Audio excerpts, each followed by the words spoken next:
네, 관포지교라는 고사성어가 있죠. 옛날 중국의 관중과 포숙처럼 깊은 우정을 말해주는 한자어입니다. 관중이 포숙에게 이렇게 말했다고 전해집니다. 한번 들어보십시오. 일찍이 내가 가난할 때 포숙과 함께 장사를 했는데 이익을 나눌 때 나는 나의 몫을 더 크게 했습니다. 그러나 포숙은 나를 욕심장이라고 말하지 않았습니다. 내가 가난함을 알았기 때문입니다. 또한 내가 사업을 하다가 실패를 하였지만 포숙은 나를 어리석다고 말하지 않았습니다. 세상 흐름에 따라 이로울 수도 있고 그렇지 않을 수도 있음을 알았기 때문입니다. 내가 3번 벼슬길에 나섰다가 번번이 쫓겨났으나 포숙은 나를 무능하다고 말하지 않았습니다. 내가 시대를 만나지 못했음을 알았기 때문입니다. 내가 싸움터에 나가 3번 모두 실패하고 도망을 쳤지만 포숙은 나를 겁장이라고 비웃지 않았습니다. 내게 늙으신 어머니가 있음을 알았기 때문입니다. 나를 낳은 이는 부모님이지만 나를 알아준 이는 포숙입니다. 우정에 대한 아주 유명한 이야기입니다. 오늘 본문에도 우정에 대한 이야기가 나오는데요. 오늘 본문은 다윗과 요나단의 우정에 대한 이야기가 나오고 있습니다. 먼저 오늘 본문에서 두 사람의 우정을 함께 살펴보도록 하겠습니다. 여러분 주보 3면에 설교 노트가 있는데요. 같이 한번 보겠습니다. 첫 번째입니다. 첫 번째는 다윗이 위기에 처했습니다 하는 내용입니다. 다윗이 위기에 처했습니다. 오늘 본문은 다윗이 요나단을 찾아간 이야기로부터 시작을 합니다. 여러분 1절을 다시 한번 보겠습니다. 1절에 보니까요. 다윗이 라마 나요스에서 도망하여 요나단에게 이르되 내가 무엇을 하였으며 내 죄악이 무엇이며 내 아버지 앞에서 내 죄악이 무엇이기에 그가 내 생명을 찾느냐 이렇게 시작을 합니다. 우리는 지난주에 이 구절을 잠시 살펴보았는데요. 여기서 도망하여 라는 말에 표시를 했었습니다.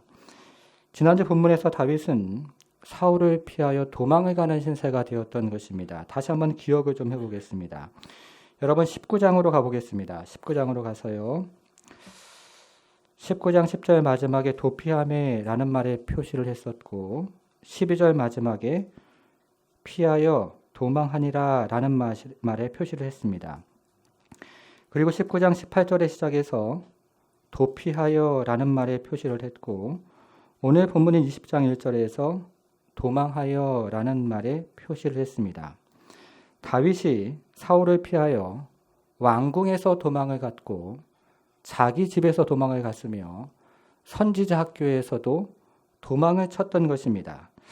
그런데 다윗이 사울을 피하여 도망가는 것은 이것이 전부가 아니었습니다.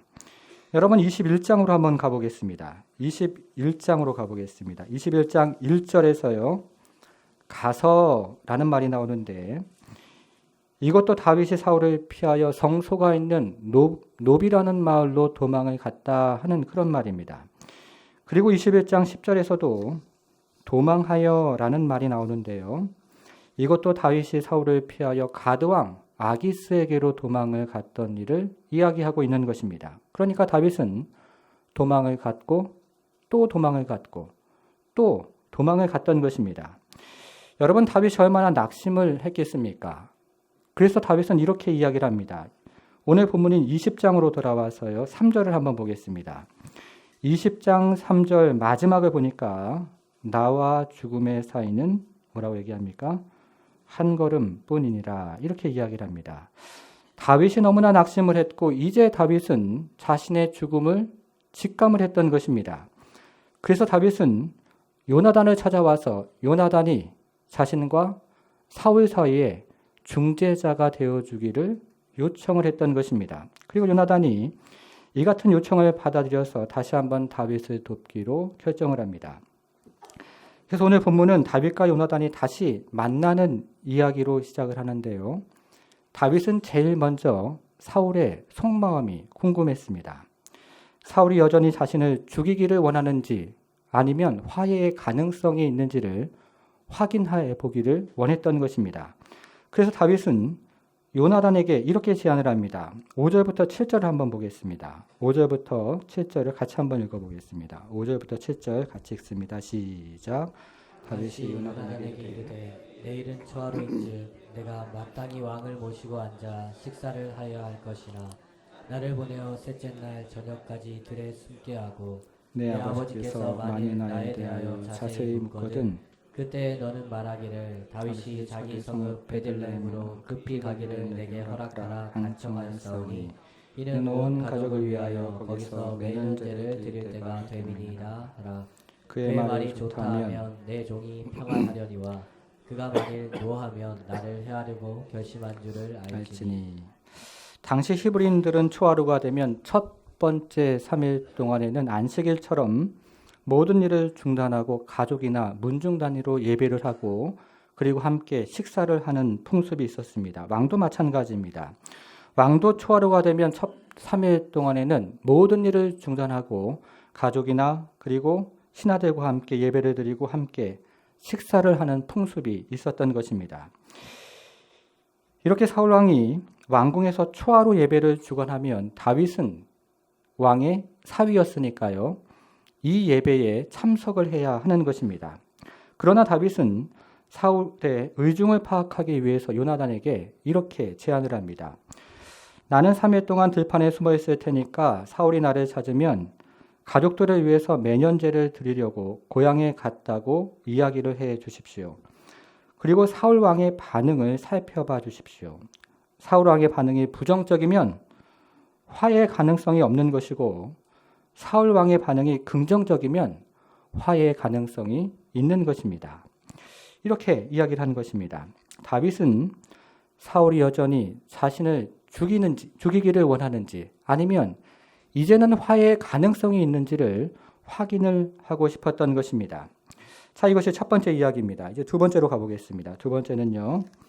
요나단이 다윗을 도왔습니다 하는 내용입니다. 요나단이 다윗을 도왔습니다. 이렇게 초하루가 되자 사울의 가족들이 모였습니다. 그런데 다윗의 자리가 비어 있었습니다. 사울이 처음에는 다윗이 부정하게 되어서 이 자리에 오지 못했나 보다라고 대수롭지 않게 생각을 했습니다. 여러분, 레위기의 율법을 보면 어떤 사람이 부지 중에 시체를 만지거나 기타 다른 이유로 부정하게 되면 그 하루 동안에는 예배에 참석을 할 수가 없습니다. 그래서 사울은 오늘은 다윗이 부정하게 되어서 예배 자리에 오지 못했나 보다라고 대수롭지 않게 생각을 했던 것입니다. 여러분, 그러면 둘째 날에는 다윗이 보여야 합니다. 그런데 둘째 날이 되어도 다윗이 보이지 않자 사울이 요나단에게 다윗에 대해서 묻기를 시작합니다. 그러자 요나단이 다윗이 알려준 대로 이렇게 대답을 합니다. 28절과 29절을 보겠습니다. 28절, 29절을 같이 한번 읽겠습니다. 같이 읽습니다. 시작. 요나단이 사울에게 대답하되 다윗이 내게 베들레헴으로 가기를 간청하여 이르되 원하건대 나에게 가게 하라. 우리 가족이 그 성읍에서 제사할 일이 있으므로 나의 형이 내게 오기를 명령하였으니 내가 내게 사랑을 받거든 내가 가서 내 형들을 보게 하라 하였으므로 그가 왕의 자리에 오지 아니하였나이다 하니. 요나단이 다윗이 알려준 대로 사울에게 이야기를 했던 것입니다. 그런데요, 다윗이 요나단에게 알려준 내용이 6절 한 구절인데 요나단이 사울에게 대답을 한 내용은 28절과 29절 두 구절로 되어 있습니다. 그러니까 요나단이 무언가 내용을 덧붙여서 더 자세하게 대답을 한 것입니다. 실제로 다윗이 요나단에게 알려준 6절과 요나단이 사울에게 대답을 한 28절, 29절을 비교를 해보면 요나단이 사울의 의중을 파악하기 위해서 매우 자극적인 말로 이야기를 하는 것을 보게 됩니다. 세 가지를 한번 보겠습니다. 첫 번째는요, 제사에 대한 언급입니다. 여러분, 29절에서 제사라는 말을 한번 찾아보겠습니다. 제사라는 말을 찾아보겠습니다. 6절에서 다윗은 매년제를 드리러 간다고 언급을 했는데 29절에서 요나단은 그것을 제사라고 언급을 합니다. 여러분, 매년제는 1년에 한 번 드리는 집안의 가장 중요한 행사인데 제사는 매일 드리는 집안의 일반적인 행사입니다. 무슨 말입니까? 다윗이 별로 중요하지 않은 집안 행사 때문에 매우 중요한 국가의 행사를 참석을 하지 않는다고 이야기를 하는 것입니다. 자극적으로 이야기를 하는 것입니다. 두 번째는요, 형제들에 대한 언급입니다. 29절에서 형이라는 말을 찾아보고 형들이라는 말을 찾아보겠습니다. 29절이죠. 6절에서 다윗은 형제들에 대한 언급을 전혀 언급하고 있지 않는데 29절에서 요나단은 다윗의 형제들에 대한 언급을 두 차례나 걸쳐서 언급을 하고 있는 것입니다. 무슨 말입니까? 다윗 형제들과 함께 영모를 꾸밀지도 모른다는 그런 뉘앙스로 지금 이야기를 하고 있는 것입니다. 다시 한번 자극적인 이야기를 하는 것입니다. 세 번째는 다윗이 도망을 갔다는 언급입니다. 29절에서요. 처음 시작에 나에게 가게 하라 하는 말이 나오는데요. 이 말을 원문으로 살펴보면 우리가 19장에서 살펴보았던 도망가다, 도피하다 그 말과 똑같은 말로 되어 있습니다. 6절에서 다윗은 급히 가기를 허락하라 이렇게 이야기하는데 29절에서 요나단은 다윗이 도망을 갔다고 이야기를 하고 있는 것입니다. 무슨 말입니까? 다윗이 어딘가 수상하다. 지금 그 얘기를 하고 있는 것입니다. 이렇게 이야기를 하고 있는 것입니다. 지금 다윗이 매우 수상합니다. 국가적인 행사보다 집안의 행사가 더 중요하다고 이야기를 하고 있고 국가의 사람보다 집안의 형제들이 더 중요하다고 이야기를 하고 있습니다. 다윗이 매우 의심스럽습니다. 혹시 다윗이 집안의 형제들과 영모를 꾸미는 것은 아닐까요? 이렇게 이야기를 하는 것입니다. 이렇게 요나단은 사울에게 아주 자극적으로 이야기를 해서 그의 의중을 떠보기를 원했던 것입니다. 여러분, 사울이 이 말을 제대로 이해를 했습니다. 30절과 31절을 보겠습니다. 이렇게 반응을 하는 것이죠. 사울이 요나단에게 화를 내며 그에게 이르되 패역무도한 계집의 소생아, 내가 이 세 아들을 택한 것이 내 수치와 내 어미의 벌거벗은 수치됨을 내가 어찌 알지 못하랴. 이 세 아들이 땅에 사는 동안은 너와 너 나라가 든든히 서지 못하리라. 그런즉 이제 사람을 보내어 그를 내게로 끌어오라. 그는 죽어야 할 자이니라 한지라. 이렇게 얘기를 합니다. 여러분, 사울의 아들인 요나단에게 뭐라고 부릅니까? 30절에 보니까요. 패역무도한 계집의 소생아 이렇게 불렀습니다. 아들에게 입에 담지 못할 지금 욕지거리를 하고 있는 것입니다. 그러면 다윗은 어떻게 불렀습니까? 31절에 보니까요. 이새의 아들이라고 불렀습니다. 다윗이라는 이름을 부르지 않고 다윗을 조롱하는 의미로 이새의 아들이라고 불렀던 것입니다. 그리고 다윗은 죽어야 한다고 소리를 외치기를 시작했습니다. 이제 사울의 분명한 의도가 다시 한번 드러나는 것입니다. 자, 이제 마지막 단락을 보겠습니다. 세 번째는요. 다윗이 위기를 피했습니다 하는 내용입니다. 다윗이 위기를 피했습니다. 이렇게 사울의 의중을 알게 된 요나단이 다윗에게 이 사실을 알렸습니다. 요나단은 종을 데리고 들판으로 가서 다윗이 숨어있는 곳을 에셀바위를 향해서 있는 힘을 다해서 화살을 쏘았습니다. 37절로 한번 가보겠습니다. 37절을 보니까요. 아이가 요나단이 쏜 화살 있는 곳에 이를 주음에 요나단이 아이 뒤에서 외쳐 이르되 화살이 내 어느 쪽입니까? 앞쪽에 있지 아니하냐 이렇게 이야기를 합니다. 여러분, 이것은 다윗에게 왕궁을 이제 떠나라 하는 그런 신호였습니다. 여러분, 이 구절에는 배경이 있는데요. 19절부터 22절이 그 배경입니다. 그 구절은 집에 가서 한번 읽어보시고요. 제가 지금은 요약을 해서 말씀을 드리겠습니다. 요나단이 다윗에게 사전에 이렇게 이야기를 했습니다. 내가 에셀바위 곁에서 화살을 3번 쏠 것입니다. 그런 다음에 종을 시켜서 그 화살을 찾아오라고 명령을 할 것입니다. 내가 종에게 큰 소리로 너무 멀리 갔으니 이쪽으로 와서 가까이 와서 화살을 주오거라. 이렇게 말하면 당신에게는 아무 일도 없을 것이니 안심하고 왕궁으로 돌아오십시오.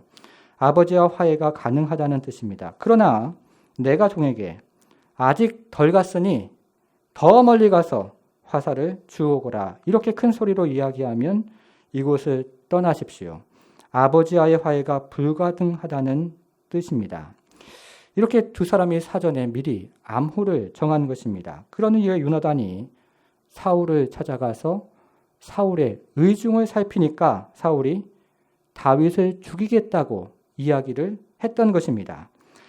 그래서 요나단이 이 사실을 알려주기 위해서 종을 데리고 다윗이 숨어있는 들판으로 가서 다윗이 숨어있는 에셀바위를 향해서 있는 힘을 다해서 화살을 쏘았던 것입니다. 그런 다음에 종에게 큰 소리로 아직 덜 갔으니 더 멀리 가서 화살을 주오거라 이렇게 명령을 했던 것입니다. 무슨 뜻입니까? 왕궁을 떠나라는 이야기입니다. 이렇게 다윗의 광야 생활이 시작이 되는 것입니다. 여기까지가 오늘 본문의 내용입니다. 여러분 이제 적용을 한번 해보겠습니다. 오늘 본문의 내용은 세 가지인데요.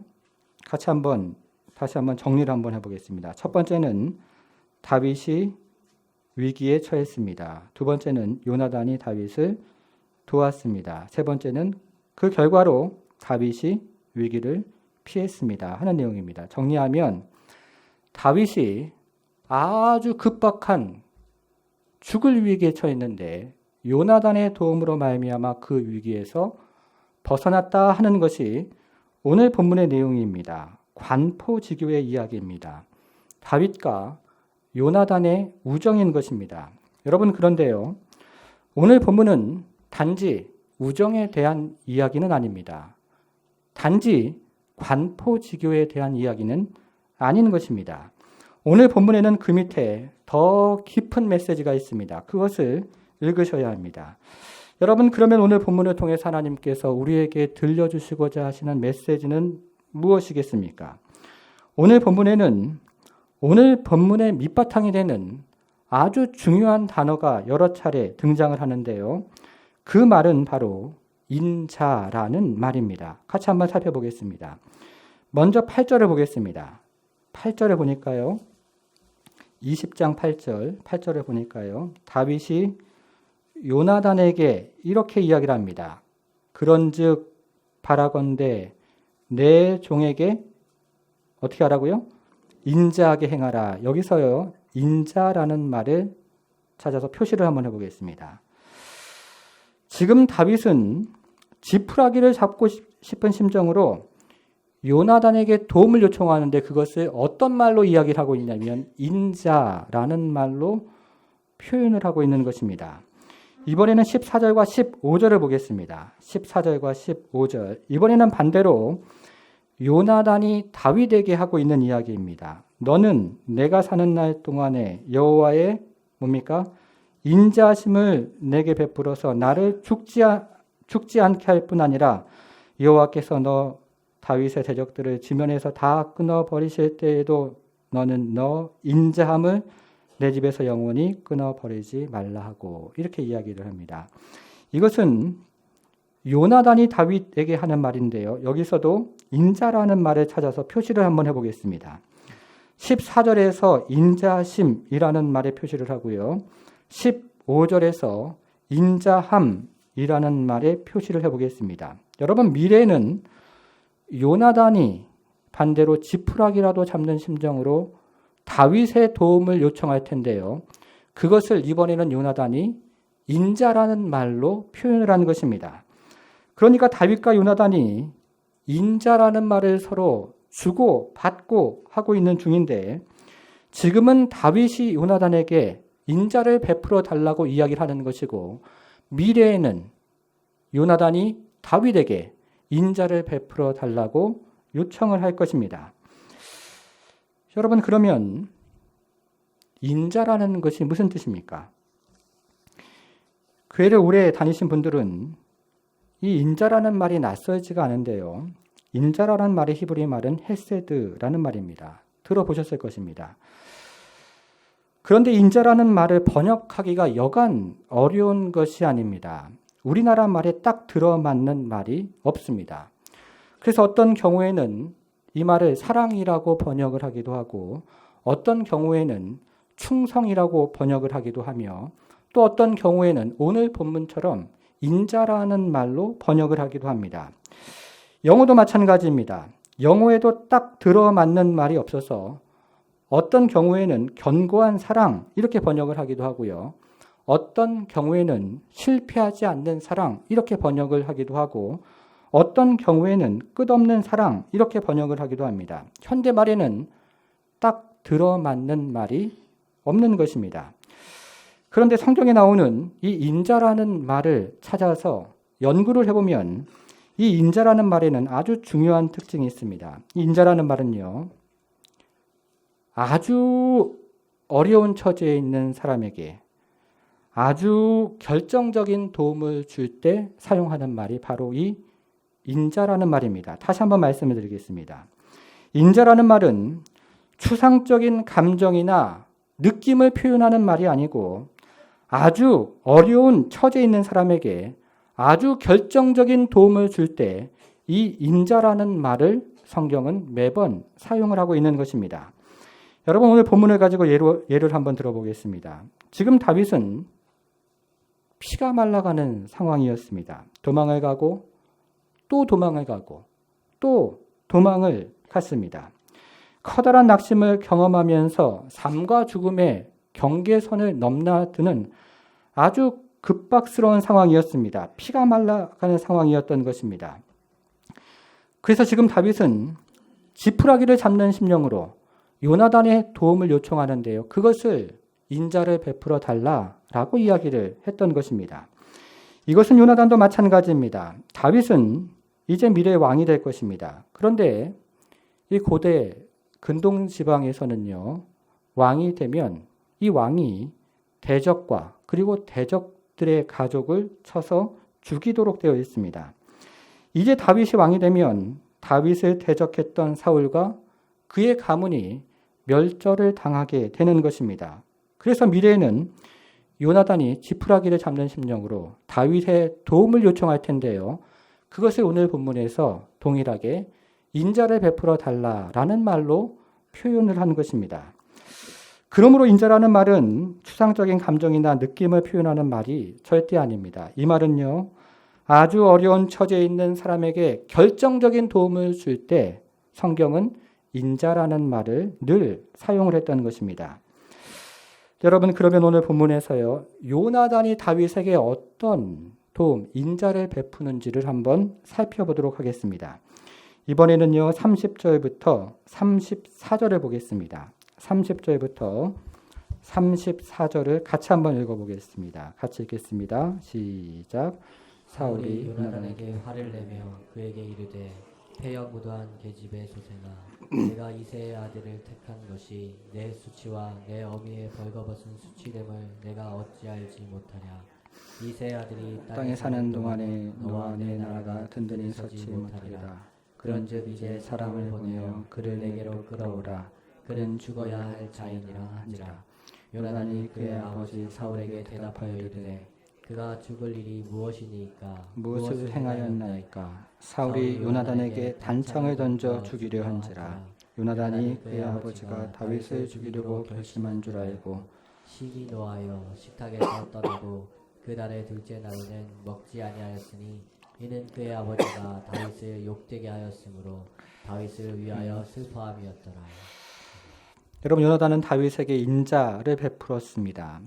그래서 요나단이 경험한 것은 무엇입니까? 첫 번째는요, 요나단은 다윗을 대신해서 수치를 경험했습니다. 30절에 보겠습니다. 30절에서요, 사울이 요나단에게 패역 무도한 계집의 소생아라는 욕지거리를 합니다. 여러분 교회 밖에서도 절대로 이런 욕지거리를 사용하시면 안 됩니다. 그 비스무리한 것도 절대 입에 담으시면 안 됩니다. 이런 욕지거리는 교회를 욕되게 하는 것이고 궁극적으로 하나님의 이름을 욕되게 하는 것입니다. 차라리요 요나단처럼 당하는 것이 낫습니다. 그것이 오히려 복된 것입니다. 두 번째는 요나단이 다윗을 대신해서 죽음을 각오합니다. 33절에 보겠습니다. 33절 보니까요, 사울이 요나단에게 단창을 던져 죽이려 한지라. 이번에는 아들을 죽이려고 했던 것입니다. 요나단이 다윗을 대신해서 죽음을 각오한 것입니다. 그러니까 요나단이 다윗을 대신해서 수치를 받았고 다윗을 대신해서 죽음을 각오했던 것입니다. 여러분, 이것이 인자라는 말의 의미인 것입니다. 이렇게 해서 요나단이 다윗을 죽음에서 구했는데요. 이것이 바로 인자라는 말의 뜻인 것입니다. 여러분, 그러면 이와 같은 인자가 궁극적으로 드러나는 곳이 어디입니까? 십자가입니다. 이와 같은 인자가 궁극적으로 드러나는 곳은 바로 십자가였던 것입니다. 그래서 예수님은 우리를 대신해서 수치를 당하셨습니다. 그리고 예수님은 우리를 대신해서 죽음을 당하셨던 것입니다. 십자가에서 인자, 헤세드의 사랑이 궁극적으로 드러난 것입니다. 요나단이 그것을 미리 보여주는 것입니다. 이 인자라는 말을 설명하는 또 다른 구절이 있는데요. 이번에는 18장으로 가보겠습니다. 성경을 앞으로 넘겨서 18장 3절과 4절을 보겠습니다. 18장 3절과 4절을 보니까요. 요나단은 다윗을 자기 생명처럼 사랑하여 더불어 언약을 맺었으며 요나단이 자기의 입었던 겉옷을 벗어 다윗에게 주었고 자기의 군복과 칼과 활과 띠도 그리하였더라. 이렇게 얘기를 하죠. 여러분, 원래 인자라는 말은 높은 위치에 있는 사람이 낮은 위치에 있는 사람에게 베푸는 은혜입니다. 원래 인자라는 말은 강한 사람이 약한 사람에게 베푸는 은혜인 것입니다. 지금 요나단은 한 나라의 왕자이고 다윗은 그 나라의 신하입니다. 그런데 한 나라의 왕자가 그 나라의 신하에게 겉옷을 벗어주고 군복을 벗어줍니다. 칼을 벗어주고 활을 벗어주고 띠를 벗어줍니다. 한 나라의 왕자가 그 나라의 신하에게 왕권을 넘겨줍니다. 이것은 전혀 이해할 수 없는 일인 것입니다. 여러분, 그러면 이와 같은 인자가 궁극적으로 드러나는 곳이 어디입니까? 마찬가지로 십자가입니다. 십자가에서 이와 같은 인자가 궁극적으로 드러나 우리에게 환히 보여졌던 것입니다. 예수님은 십자가에서 겉옷을 벗어주시고 왕관을 벗어주셨습니다. 예수님은 십자가에서 영광을 벗어주시고 권능을 벗어주시고 왕권을 벗어주셨던 것입니다. 왜 그렇습니까? 우리를 구원하기 위해서입니다. 우리를 살리기 위해서입니다. 궁극적인 인자가 십자가에 있다는 것입니다. 요나단이 그것을 미리 보여주는 것입니다. 2008년 5월 12일이었습니다.